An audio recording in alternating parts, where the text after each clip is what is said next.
Hello everyone! So, eto na naman, nag-a-unbox na naman ako sa binili ko sa Shopee at talaga namang eto, I like it very much. Ang tagal ko na siya na-add to cart pero ngayon ko lang siya nabili.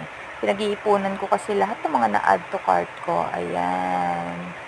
So, ito ay adjustable base for refrigerator and washing machine. Nakita nyo? Mukha siyang matibay kasi yung patungan ng washing machine ko ay hollow blocks lang. At least ito, tingnan nyo, social ang dating at sa tingin ko matibay talaga. At saka syempre, ang bigat buhatin ng washing machine, diba? So, pag meron itong adjustable na base ay madali nang iikot-ikot, lipat-lipat pwesto ng washing machine dahil meron na siyang gulong. Ayan. Oh. At madaling i-assemble. Ako lang po ang nag-assemble niyan. Ayan. Basta marunong ka lang maglagay ng tornilyo, meron na pong nakalaan ng mga butas para sa mga gulong at sa mga paa ng base na ito. Talagang nung makita ko to sa Shopee, ay talagang gustong-gusto ko na siyang mabili. At sa wakas ay napag-ipunan ko na rin siya. Happy Mother's Day to everyone! Yan, regalo ko para sa sarili ko. Ayun, no?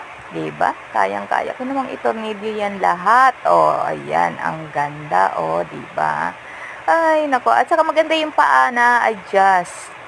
Para kung hindi pantay yung semento na pagpapatungan ninyo, yan, pwede ninyong i-adjust yung paa para talagang pantay yung pagpapatungan ng washing machine.